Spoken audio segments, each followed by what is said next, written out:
my class a few years ago, you might not have remembered me. Amongst the other 30 students, I wasn't the class clown or the subject matter expert. In fact, I sat quietly in the back of the classroom and kept to myself. Whenever the teacher would ask students to share their thoughts or voice their answers, my heart would pound and my mind would race, but my hand would stay glued to the desk. The fear of being wrong, or worse, humiliated in front of all of my peers held me back from not only participating in class, but in activities and extracurriculars. However, over time, I realized that this silence was a double-edged sword.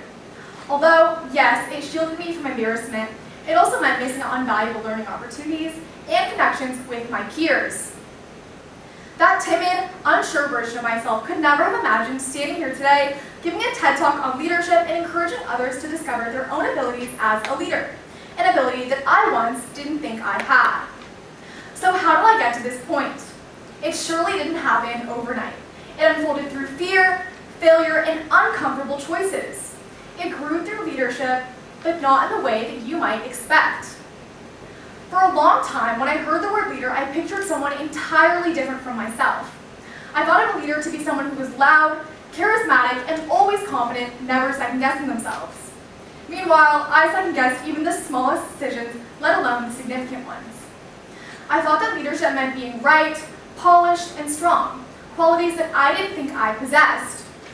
I stuck to the notion that I simply wasn't cut out to be a leader, and I slowly began to accept that fact.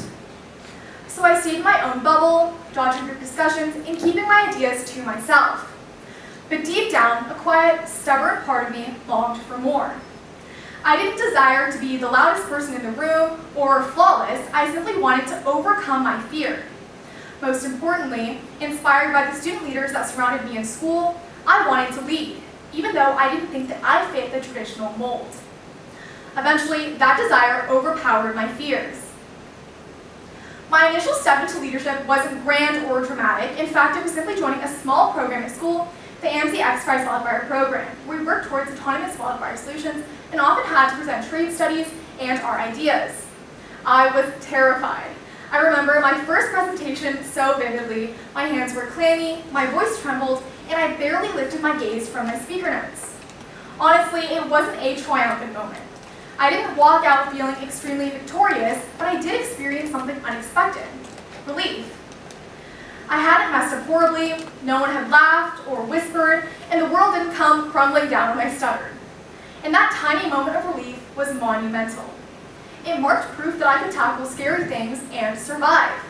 And in that presentation, I found just enough courage to try again.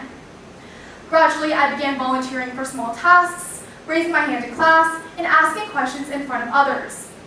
Slowly but surely, I began to change. And through every moment, seemingly insignificant, of risk-taking and involvement, my confidence grew through each action until one day I looked up and realized that I didn't recognize the person I had become. So when junior year rolled around and applications for the California DECA State Office candidacy opened up, I stared at the form for days.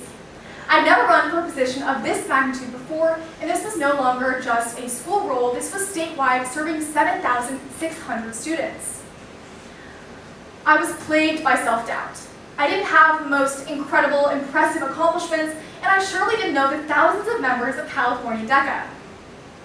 I felt small, scared, and underqualified.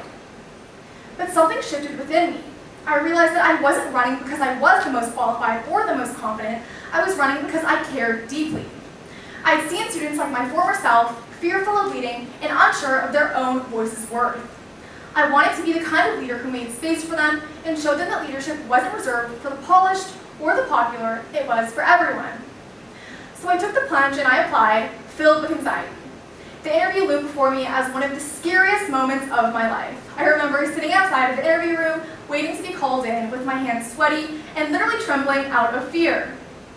But thankfully, and much to my surprise, the interview wasn't as scary or as bad as I thought that it had gone. And today, I proudly serve as the California DECA Vice President of Leadership to thousands of students representing California DECA on an international level and producing leadership curriculum and developmental training materials. And as I stepped into this role, I also gained a deeper understanding of what leadership actually is.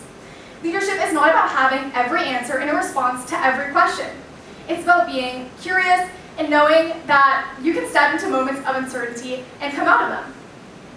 And since my freshman year, I've become an entirely changed person and leader, involving myself in a wide variety of activities, and I've been privileged to be a varsity Valley Christian cheerleader, co-lead and student advisor of the Wally Student Store, program manager of the TEDxValley Prize Wildfire Program, and DECA chapter and state officer. Yet one lesson has remained clear.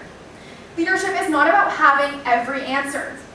Leadership is stepping into moments of uncertainty with courage and guiding others through it. And ironically, my initial timidness has become one of my greatest tools as a leader.